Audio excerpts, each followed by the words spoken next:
जय हिंद साथियों, स्वागत है आपका self study classes with Sumit Jain YouTube channel में। साथियों, स्टार्ट हो चुका है आज का ये सेशन। और दोस्तों, अगर अभी तक आपने सेल्फ स्टडी क्लासेस का ऐप डाउनलोड नहीं किया तो सेल्फ स्टडी क्लासेस का ऐप डाउनलोड कर लें और 2020 टेस्ट सीरीज से जुड़ जाएं, जो कि सप्ताह में 2 दिन आपकी करवाई जाती है। ठीक है, तो सभी साथी जुड़ जाएं, बिल्कुल फ्री टेस्ट सीरीज ये होती है। जिन भी साथियों ने अभी तक वीडियो को लाइक नहीं किया है वो वीडियो को लाइक कर दें। और दोस्तों, यहाँ पर एक बढ़िया तरीके से आपको बताना है 2020 टेस्ट सीरीज में, है ना, इससे आपको जुड़ना है। और दोस्तों, यहाँ पर कोर्स लॉन्च किया गया, सेल्फ स्टडी क्लासेस का मॉडल पेपर लॉन्च किए गए हैं, 3000 प्रश्नों की टेस्ट सीरीज। और साथ ही दोस्तों, एक बड़ा सरप्राइज हिंदी साहित्य का निचोड़ कोर्स भी लॉन्च किया गया। हिंदी साहित्य का संपूर्ण कोर्स में अगर आपको एडमिशन लेना है तो आप सेल्फ स्टडी क्लासेस का ऐप डाउनलोड कर सकते हैं, है ना। और दोस्तों, अंतिम ब्रह्मास्त्र टीजीटी पीजीटी का अंतिम ब्रह्मास्त्र, इससे आपको जुड़ना है। ठीक है, इससे आपको जुड़ जाना है। 5000 प्रश्नों की ट्रिकी वीडियो, व्याकरण, निचोड़ क्लासें, है ना। तो पीजीटी में मात्र 599 में इस कोर्स में आप जुड़ सकते हैं दोस्तों, एडमिशन ले सकते हैं। साथ ही पंजाब मास्टर कैडर का एक दोस्तों मॉडल पेपर लॉन्च किया गया है। इस मॉडल पेपर में दोस्तों आपके लिए 4500 क्वेश्चन होंगे, मात्र 599 में आप इसमें एडमिशन ले सकते हैं।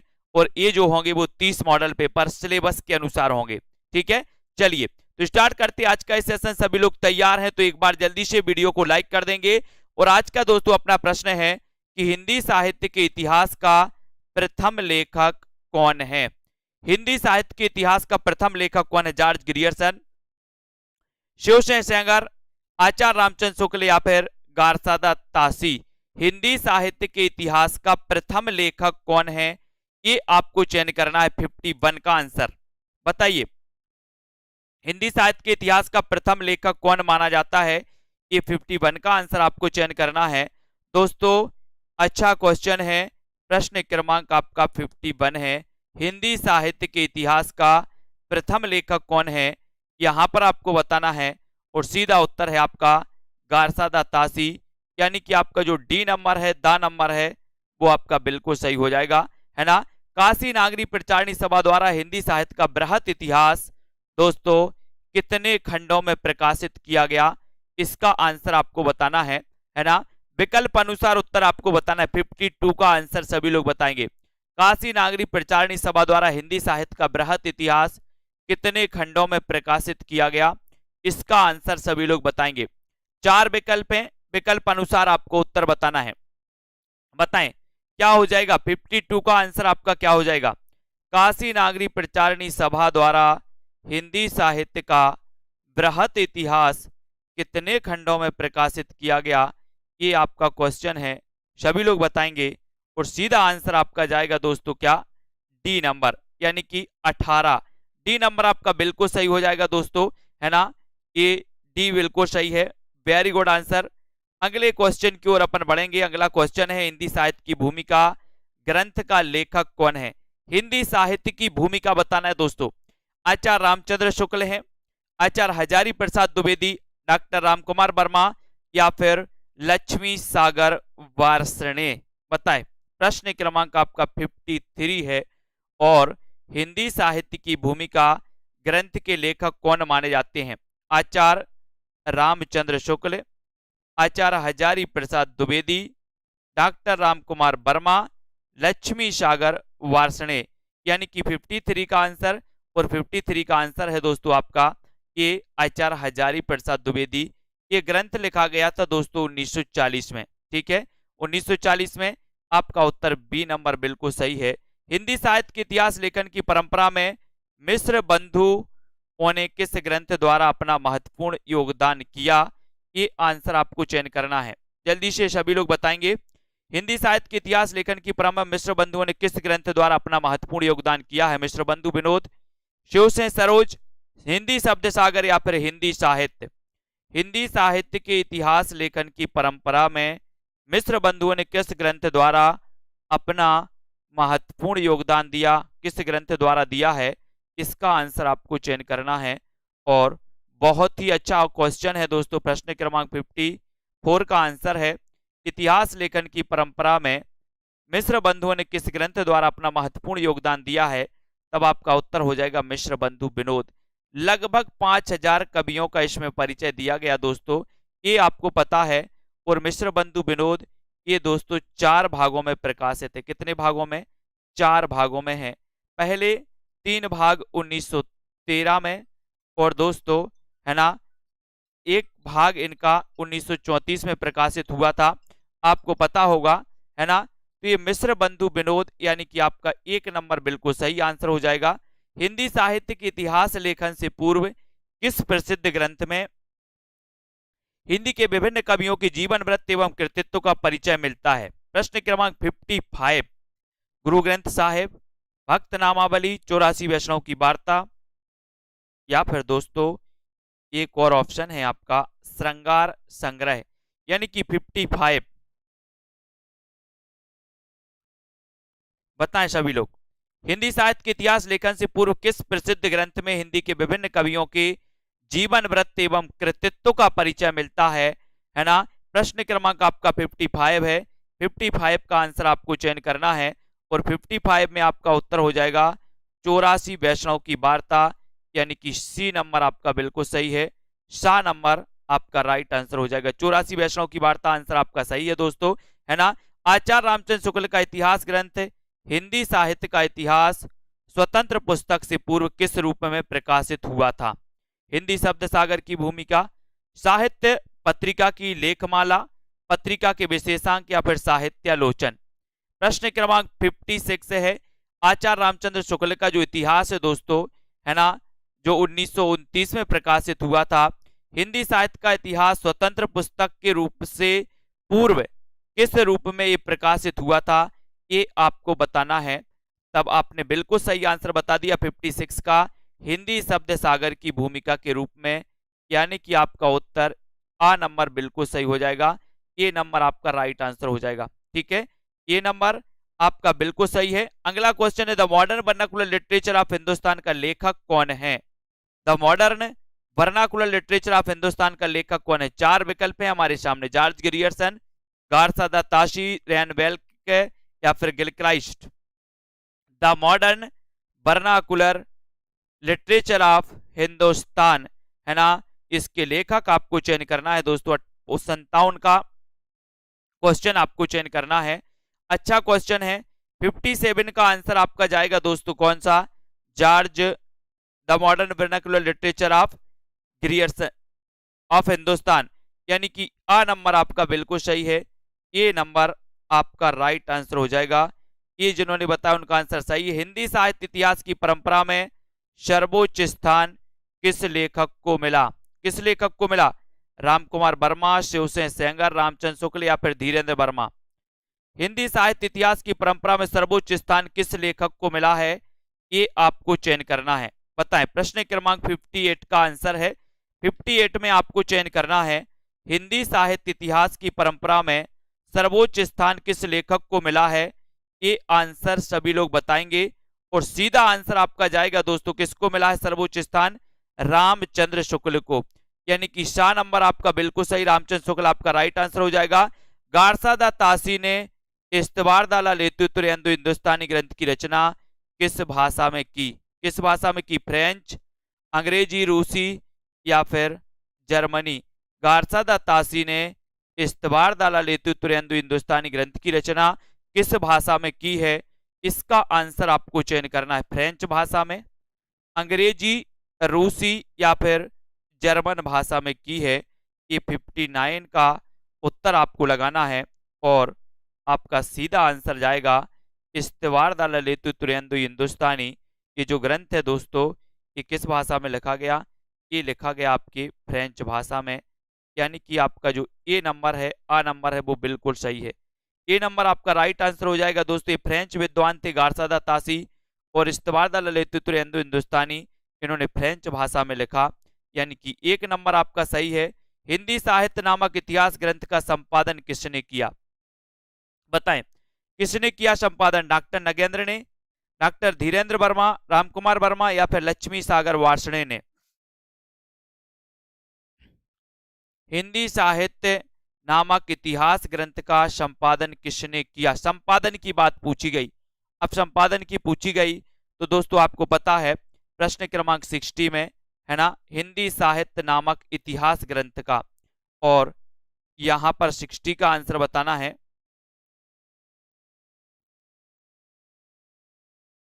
और यहां पर दोस्तों आपका राइट आंसर है बी नंबर। क्या है? धीरेन्द्र वर्मा ने किया था हिंदी साहित्य नामक इतिहास ग्रंथ का संपादन, धीरेन्द्र वर्मा ने, यानी बी नंबर आपका बिल्कुल सही यहां पर, धीरेन्द्र वर्मा। ठीक है, धीरेन्द्र वर्मा ने एक संपादन किया था। और किस आलोचक ने आदिकाल को बीज वपन काल कहा? किस आलोचक ने आदिकाल को बीज वपन काल कहा? बताइए, बीज वपन काल किसने कहा?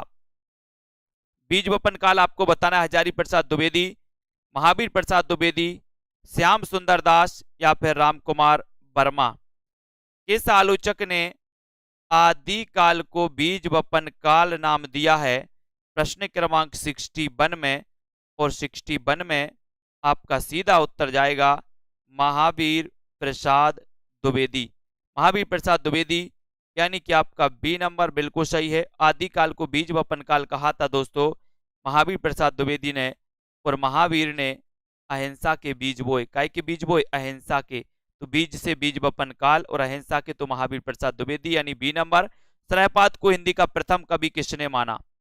सरहपाद को हिंदी का प्रथम कवि किसने माना? मिश्र बंधु, गुलेरी, राहुल सांकृत्यायन या फिर हजारी प्रसाद द्विवेदी ने? सरहपा को हिंदी का प्रथम कवि किसने माना है? इसका आंसर आपको बताना है।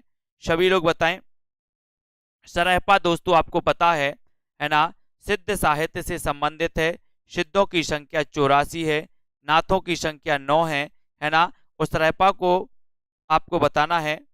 और दोस्तों इनको माना है किसने? राहुल सांकृत्यायन ने, यानी कि आपका सी की तरफ उत्तर जाता है। सी नंबर बिल्कुल सही है। आचार्य रामचंद्र शुक्ल ने हिंदी साहित्य के प्रारंभिक काल को किस नाम से अभिहित कहा? है ना, आचार्य रामचंद्र शुक्ल ने हिंदी साहित्य के प्रारंभिक काल को आपको बताना है दोस्तों। बताइए, शुक्ल जी ने हिंदी साहित्य के प्रारंभिक काल को किस नाम से अभिहित किया? ये आपको बताना है, जल्दी से चयन करना है आपको, है ना। और बढ़िया प्रश्न है दोस्तों, सीधा सीधा आंसर आपका जा रहा है यहां पर कि हिंदी साहित्य के प्रारंभिक काल को इन्होंने क्या कहा? उत्तर है सीधा वीरकाल। वीरकाल यानी बी नंबर आपका, वीरकाल बिल्कुल सही हो जाएगा। ठीक है, प्रारंभिक काल को वीरकाल नाम दिया। हिंदी साहित्य के अंतर्गत किस काल को हिंदी साहित्य का स्वर्ण युग कहा जाता है? किस काल को स्वर्ण युग कहा जाता है? भक्ति काल को, उत्तर मध्यकाल को, उत्तर मध्यकाल या फिर दोस्तों आधुनिक काल को? बताएं, स्वर्ण युग किसे कहा जाता है? ये आपका राइट आंसर है। और सीधा आंसर आपका जाएगा दोस्तों भक्ति काल को। किसे कहा जाता है ना, यहां पर हिंदी साहित्य का स्वर्ण युग कहा जाता है भक्ति काल को। ये आ नंबर जो है, ए नंबर वो बिल्कुल सही आंसर हो जाएगा। ए नंबर राइट आंसर है। आदिकालीन कृति ढोला मारूरा दूहा की गणना किस साहित्य के अंतर्गत की जाती है? आदिकालीन कृति ढोला मारूरा दूहा की गणना किस साहित्य के अंतर्गत की जाती है? रासो साहित्य, जैन साहित्य, सिद्ध साहित्य या फिर लौकिक साहित्य के अंतर्गत? प्रश्न क्रमांक 65 है। 65 का आंसर आपको चयन करना है दोस्तों। ढोला मारूरा दूहा आपसे पूछा गया है। और ढोला मारूरा दूहा की गणना किस साहित्य के अंतर्गत की जाती है? ये क्वेश्चन है आपका। रासो साहित्य, जैन साहित्य, सिद्ध साहित्य या फिर लौकिक साहित्य?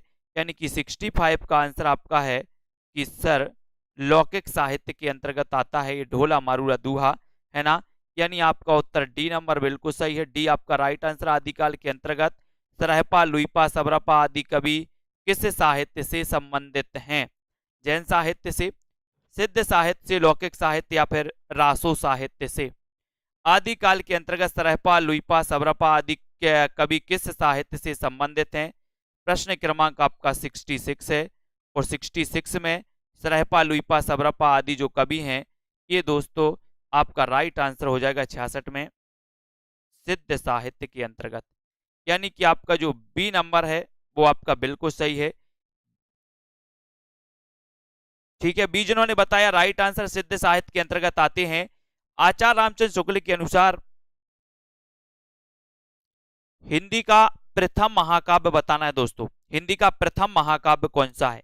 बताइए। पृथ्वीराज रासो है, बीसल देव रासो, और संदेश रासक और दोस्तों खुमाण रासो। इनमें से आपको चयन करना। बताइए, रामचंद्र शुक्ल के अनुसार हिंदी का प्रथम महाकाव्य जो माना जाता है वो कौन सा माना जाता है, ये आपका क्वेश्चन है। और प्रश्न क्रमांक आपका 67 है, 67 में। और प्रथम महाकाव्य की बात हुई है तो दोस्तों आपको पता है कि सर पृथ्वीराज रासो जो है ये हिंदी का प्रथम महाकाव्य है। इसके रचनाकार की आप बात करोगे तो उत्तर हो जाएगा चंद बरदाई। कौन है? चंद बरदाई। आदिकाल की रूढ़ियों, परंपराओं और प्रवृत्तियों को समझने में किस पुस्तक से सहायता मिलती है? किस पुस्तक से सहायता मिलती? उक्ति व्यक्ति प्रकरण से, प्राकृत पेंगलम से, खालिकबारी या फिर श्रापकाचार से? प्रश्न क्रमांक आपका दोस्तों 68 है। 68 में आपको चयन करना है। रूढ़ियों, परंपराओं और प्रवृत्तियों को समझने में किस पुस्तक से सहायता मिलती है? 68 का आंसर आपको बताना है। और 68 में आपका राइट आंसर हो जाएगा, वो मिलती है दोस्तों प्राकृत पेंगलम। प्राकृत पेंगलम यानी बी नंबर आपका सही है, प्राकृत पेंगलम, है ना। इसके लेखक कौन है दोस्तों? इसके लेखक हैं लक्ष्मीधर। कौन माने जाते हैं? लक्ष्मीधर माने जाते हैं, है ना। और ये आपका जो बी नंबर है वो बिल्कुल सही है। पृथ्वीराज रासो का रचयिता किसे माना जाता है? पृथ्वीराज रासो का रचयिता किसे माना जाता है, ये आपको बताना है। नरपति नाल को, जगनेक, चंदबरदाई या फिर गोरखनाथ को? पृथ्वीराज रासो का रचयिता किसे माना जाता है? सभी लोग आंसर बताएंगे। वीडियो को एक बार लाइक कर दें। पृथ्वीराज रासो के रचयिता आपको चयन करना है। प्रश्न क्रमांक 69 है और 69 में आपका सीधा उत्तर जाएगा दोस्तों इनकी रचयिता कौन है? चंदबरदाई यानी कि सी नंबर। सी नंबर, सा नंबर आपका बिल्कुल सही है। पृथ्वीराज रासो के रचनाकार चंदबरदाई हैं। सी आपका राइट आंसर। रासो काव्य परंपरा में गे काव्य कौन सा है? गे काव्य कौन सा है? बीसलदेव रासो, परमार रासो, वर्ण रत्नाकर या फिर राहुल बेल? रासो काव्य परंपरा में गे काव्य कौन सा है? सभी को बताना है। 70 का आंसर है। 70 में आपको चयन करना है। गे काव्य कौन सा माना जाता है? प्रश्न क्रमांक 70। और 70 में आपका सही उत्तर क्या हो जाएगा, इसका आंसर आपको चयन करना है। सभी लोग आंसर बताएंगे। राइट आंसर है दोस्तों रासो काव्य परंपरा में जो गे काव्य है वो कौन सा माना जाता है? वो माना जाता है बीसलदेव रासो, यानी कि आ नंबर जो है वो बिल्कुल सही है, बीसलदेव रासो। इसके रचनाकार कौन है दोस्तों? नरपति नाल। ये आपसे पूछी जाएगी रचना, बीसलदेव रासो। ठीक है, तो एक नंबर जिन्होंने बताया दामोदर शर्मा द्वारा लिखित उक्ति व्यक्ति प्रकरण किस प्रकार का ग्रंथ है? उक्ति व्यक्ति प्रकरण, सबसे पहले तो ये पूछा जाता है कि ये ग्रंथ किसका है, तब आपको पता है दामोदर शर्मा, है ना। और इसके ये बताना किस प्रकार का ग्रंथ है? इतिहास ग्रंथ, है ना, भाषा सर्वेक्षण ग्रंथ, व्याकरण ग्रंथ या फिर काव्य ग्रंथ? 71 का आंसर बताना, सभी लोग बताएंगे। 71 में, है ना, उक्ति व्यक्ति प्रकरण किस प्रकार का ग्रंथ है, ये आपका क्वेश्चन है। और राइट आंसर जाएगा आपका दोस्तों ये व्याकरण ग्रंथ है, यानी सी नंबर आपका सही है। सी नंबर आपका राइट आंसर हो जाएगा, ये व्याकरण ग्रंथ है ना। जिन्होंने भी बताया सा बिल्कुल सही। आदिकाल में खड़ी बोली को काव्य की भाषा बनाने वाला पहला कवि कौन है? आदिकाल में खड़ी बोली को काव्य की भाषा बनाने वाला पहला कवि कौन है? दामोदर शर्मा, अमीर खुसरो, चंदबरदाई या फिर सरहपा?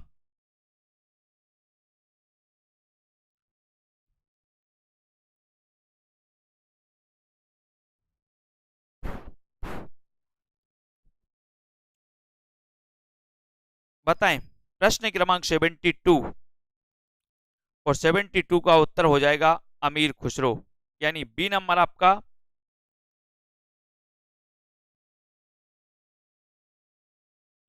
बिल्कुल सही, बहुत बढ़िया, अमीर खुसरो सही है। आदिकालीन शिलांकित कृति का नाम क्या है जिसे गद्य पद्य मिश्रित चंपू काव्य की प्राचीनतम हिंदी कृति माना जाता है? 73 वर्ण रत्नाकर, खालिकबारी, दो शुकने या फिर दोस्तों राहुल बेल? शिलांकित कृति आपको बताना है किसे माना जाता है शिलांकित कृति। प्रश्न क्रमांक 73 है आपका। 73 में आपको चयन करना है शिलांकित कृति का नाम क्या है, और सीधा आंसर आपका जाएगा 73 में क्या जाएगा? राहुल बेल, यानी कि आपका जो डी नंबर है वो बिल्कुल सही है। राहुल बेल आपका राइट आंसर है। शिलांकित कृति है दोस्तों राहुल बेल। ठीक है, वेरी गुड आंसर। अगला क्वेश्चन, अमीर खुसरो किस तरह की रचनाओं के लिए प्रसिद्ध हैं? अमीर खुसरो किस तरह की रचनाओं के लिए प्रसिद्ध हैं? पहेलियां, मुकरियां, गजल, गीत या फिर दोहे? 74 और आपका उत्तर हो जाएगा 74 का कि अमीर खुसरो जो हैं ये गजल के लिए प्रसिद्ध हैं दोस्तों, गजल, यानी आ नंबर आपका राइट आंसर है, ए नंबर। ठीक है,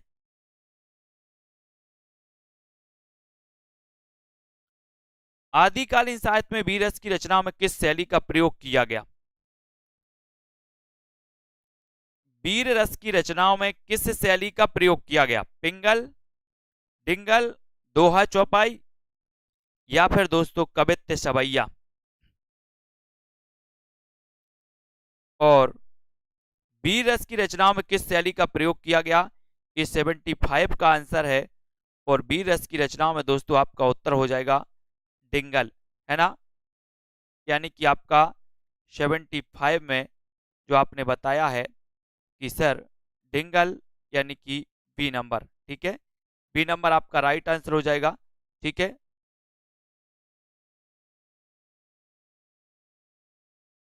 हाँ सॉरी, ये गजलें नहीं, पहेलियां और मुकरियां लिखी हैं। अमीर खुसरो किस तरह की रचनाओं के लिए प्रसिद्ध हैं? तो ये दोस्तों पहेलियां और मुकरियां, यानी कि इसका ए नंबर आप कर लो। ठीक है, ये ए नंबर होगा आपका सही, ए नंबर सही है।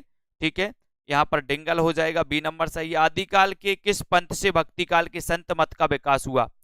76, हाँ पहेलियां और मुकरियां, किस पंथ से भक्ति काल के संत मत का विकास हुआ? 76 का आंसर आपको बताना है, बौद्ध, जैन, नाथ या फिर वज्रयान? आदिकाल के किस पंथ से भक्ति काल के संत मत का विकास हुआ है? इसका उत्तर आपको बताना है।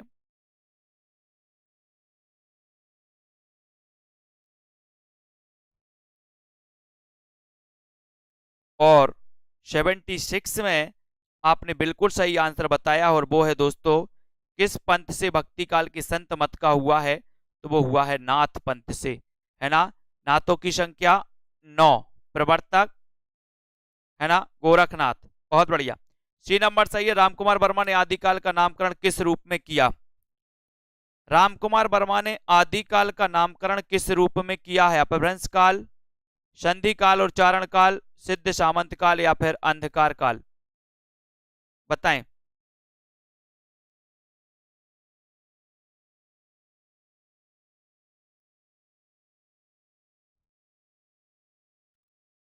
डॉक्टर रामकुमार वर्मा ने आदिकाल का नामकरण किस रूप में किया है? इसका आंसर बताना है। रामकुमार वर्मा की बात होती है तो आपने दोस्तों पढ़ा है कि रामकुमार वर्मा ने और आचार्य ग्रियर्सन ने, ठीक है, तो आपको पता है। ठीक है, यहां पर राइट आंसर है दोस्तों संधि काल और चारण काल, यानी बी नंबर। ठीक है, रामकुमार वर्मा ने आदिकाल का जो नामकरण किया है वो किया है संधि काल और चारण काल नाम से। ठीक है, इन्होंने सबसे पहले संधि काल, है ना, और फिर उसे उसके बाद दोस्तों चारण काल, है ना। चारण काल ग्रियर्सन ने सबसे पहले दोस्तों, और रामकुमार वर्मा ने, इन्होंने चारण काल कहा आदिकाल को। इनको अपन को पढ़ना। नाथ संप्रदाय के प्रवर्तक कौन थे बताइए? नाथ संप्रदाय दोस्तों, नाथों की संख्या 9 है, ये आपको बताना है। नाथ संप्रदाय के प्रवर्तक कौन थे? नाथ संप्रदाय के प्रवर्तक कौन थे, ये आपको बताना है। गोरखनाथ, गोपीचंद, चौरंगीनाथ या फिर चुड़करनाथ?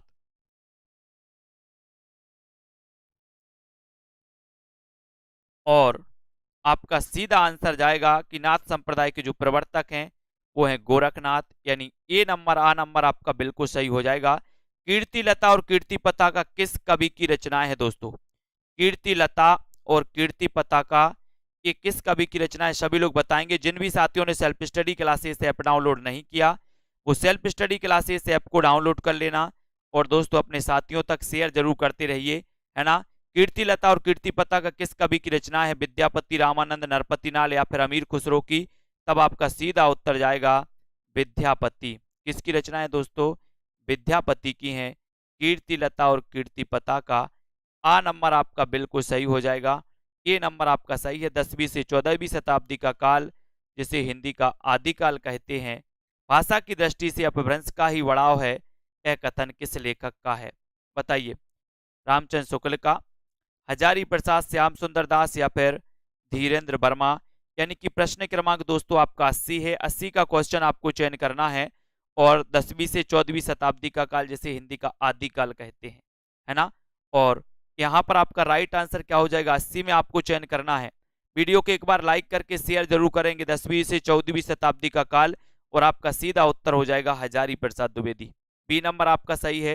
हिंदी साहित्य का उद्भव और विकास, हिंदी साहित्य का आदिकाल, हिंदी साहित्य की भूमिका नामक इन्होंने ग्रंथ लिखे हैं दोस्तों।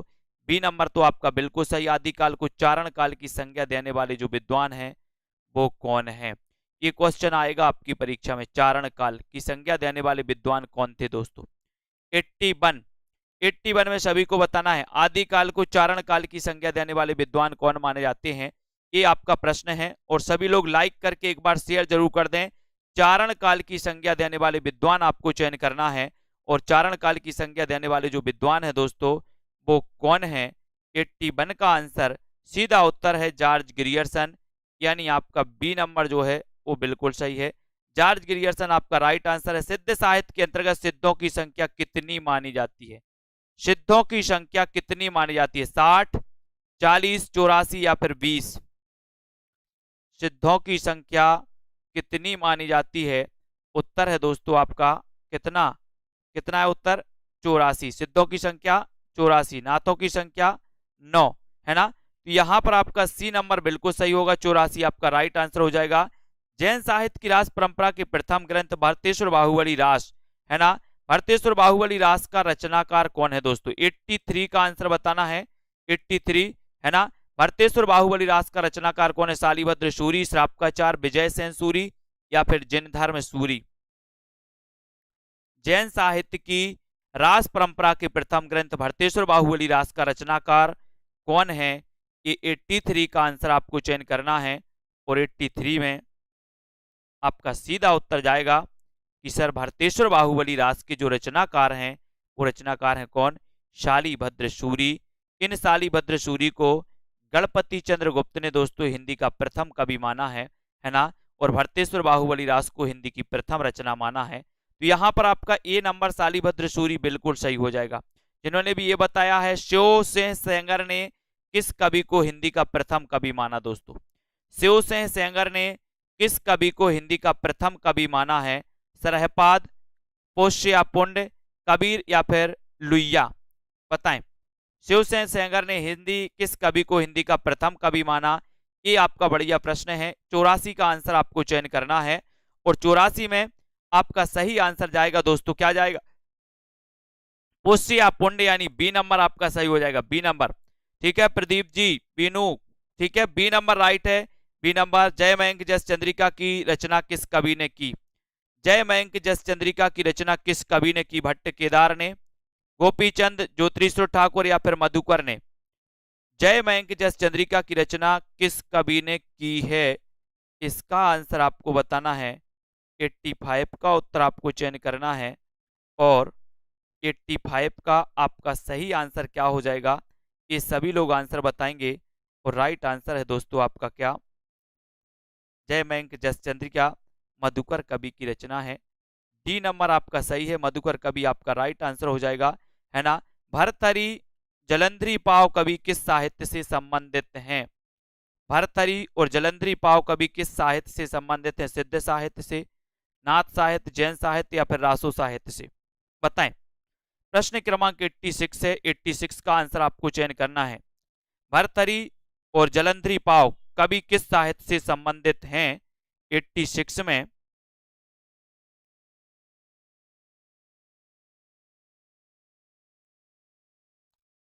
और आपका उत्तर हो जाएगा, ये है किससे संबंधित, नाथ साहित्य से। यानी बी नंबर यहां पर आपका राइट आंसर है। बी जिन्होंने बताया उनका आंसर सही है। आदिकाल के अंतर्गत किस साहित्य की प्रमाणिकता संदिग्ध मानी जाती है, आदिकाल के अंतर्गत किस साहित्य की प्रमाणिकता संदिग्ध मानी जाती है, रासो साहित्य की, लौकिक साहित्य, जैन साहित्य या फिर रास साहित्य की। आदिकाल के अंतर्गत किस साहित्य की प्रमाणिकता संदिग्ध मानी जाती है, 87 में आपको चयन करना है। वीडियो को एक बार लाइक जरूर कर दें दोस्तों, सभी मित्रों तक शेयर कर लें। जिन भी साथियों ने अभी तक self study classes app download नहीं किया, वो self study classes app download कर लें। 87 का आंसर आपको चयन करना है। और ये दोस्तों किस साहित्य की प्रामाणिकता संदिग्ध मानी जाती है, तो वो साहित्य है रासो साहित्य। कौन सा साहित्य है? रासो साहित्य की प्रामाणिकता संदिग्ध मानी जाती है। आचार्य हजारी प्रसाद द्विवेदी ने गाथा को किस भाषा का मुख्य छंद माना है? गाथा को किस भाषा का मुख्य छंद माना है? पाली, प्राकृत, अपभ्रंश या फिर हिंदी?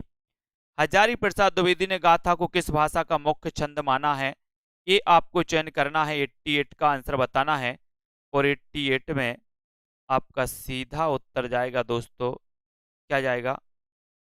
आपका उत्तर जाएगा प्राकृत। हजारी प्रसाद द्विवेदी ने गाथा को किस भाषा का मुख्य छंद माना है?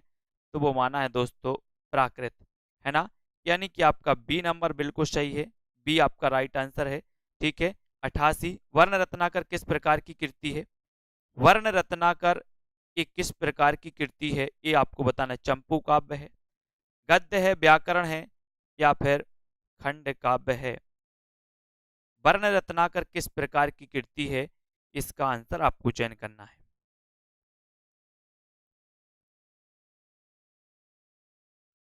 और आपका उत्तर हो जाएगा कि सर जो वर्ण रत्नाकर है ना, ये किस प्रकार का माना जाता है? 89 में उत्तर बताना है। बताएं सभी लोग।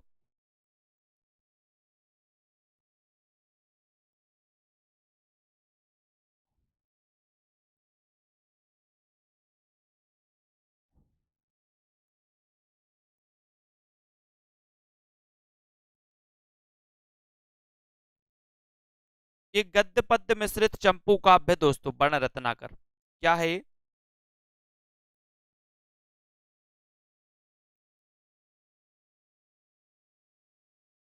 है ना, ये गद्य काव्य है। ये सॉरी, वर्ण रत्नाकर ये दोस्तों चंपू काव्य माना जाता है। गद्य पद्य मिश्रित रचना है ये, है ना। तो ये चंपू काव्य है आपका, एक नंबर आपका बिल्कुल सही है, ये चंपू काव्य ज्योतिषर ठाकुर ने लिखा है ना। तो यहाँ पर दोस्तों आपका वर्ण रत्नाकर चंपू काव्य माना जाता है, गद्य पद्य मिश्रित। ठीक है। अब यहाँ पर 16वीं 17वीं शताब्दी के युग को हिंदी काव्य का स्वर्ण युग मानना किस इतिहास लेखक की महत्वपूर्ण उपलब्धि मानी गई है?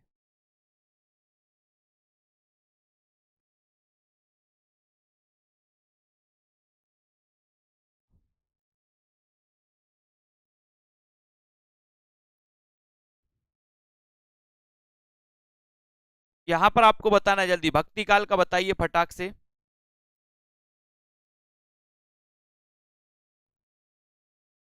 भक्ति काल का सभी को बताना है।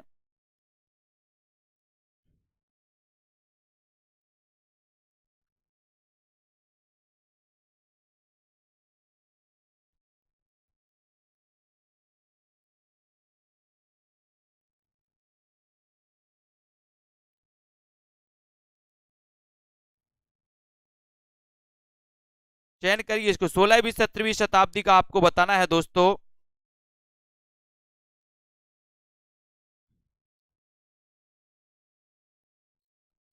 है ना, तो यहां पर आपको गद्य साहित्य लगाना है, एक गद्य ग्रंथ माना जाता है। वर्ण रत्नाकर किस प्रकार की कृति है दोस्तों? एक गद्य ग्रंथ है। ठीक है, एक गद्य ग्रंथ आपको लगाना है, बी नंबर आपको यहाँ पर लगाना है। ठीक है। चंपू काव्य कौन सी है? राउल बेल, ये यहाँ पर बी नंबर आपका सही हो जाएगा। 16वीं 17वीं शताब्दी के युग को हिंदी काव्य का स्वर्ण युग मानना किस इतिहास लेखक की महत्वपूर्ण उपलब्धि मानी जाती है, ये आपको बताना है। बताएं। 16वीं 17वीं शताब्दी का आपको बताना है, जल्दी से बताइए।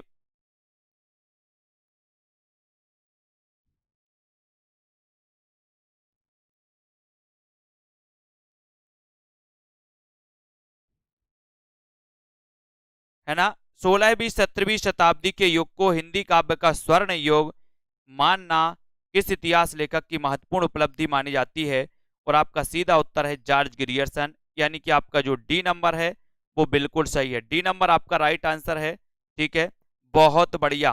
ठीक है, यहां पर देखो आचार्य रामचंद्र शुक्ल के अनुसार भक्ति काल का सीमांकन कहां से कहां तक है, बताएं। कहां से कहां तक है? आचार्य रामचंद्र शुक्ल के अनुसार भक्ति काल का सीमांकन कहां से कहां तक है? ये क्वेश्चन सभी लोगों ने सुधार लिया। ये गद्य काव्य दोस्तों है ना, ये वर्ण रत्नाकर गद्य काव्य है जो त्रिशूर ठाकुर का माना जाता है, मैथिली भाषा में रचित है।